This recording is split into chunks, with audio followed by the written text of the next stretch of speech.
ছেলে মানেই স্বার্থপর, ছেলে মানেই বেঈমান, ছেলে মানেই প্রতারক, ছেলে মানেই মিথ্যেবাদী, ছেলে মানেই পাষাণ নিষ্ঠুর, ছেলে মানেই বেয়াদব। হ্যাঁ, আসলেই ছেলে মানেই স্বার্থপর, কারণ নিজের ফ্যামিলির স্বার্থের জন্য অনেক সময় নিজের ইচ্ছে, নিজের স্বপ্নটাকে বিসর্জন দিতে হয়। তাই ছেলে মানেই স্বার্থপর। হ্যাঁ, ছেলে মানেই বেঈমান, কারণ ফ্যামিলির দিকে তাকিয়ে অনেক সময় নিজের প্রিয় মানুষটিকে দেয়া ওয়াদাটাও ভঙ্গ করতে হয়। তাই ছেলে মানেই বেঈমান।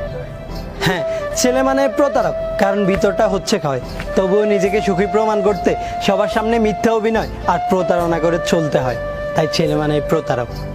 আসলেই ছেলে মানেই মিথ্যেবাদী, কারণ খারাপ থাকলেও তাকে মুচকি হেসে বলতে হয় এই তো আছি বেশ। হ্যাঁ, ছেলে মানে পাষাণ, নিষ্ঠুর আর নির্দয়, কেননা হাজার কষ্ট বুকে থাকলেও সেটা প্রকাশ করার নেই কোনো কারণ, যেহেতু তাদের কান্না করাটাই বারণ।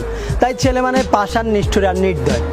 আসলেই ছেলে মানেই বেয়াদব, কারণ নিজের ফ্যামিলির আত্মসম্মানের প্রশ্নটা যখন সামনে এসে দাঁড়ায়, তখন সবচাইতে শান্ত ভদ্র ছেলেটাও দুনিয়ার সবচাইতে বড় বেয়াদব হতে বাধ্য হয়।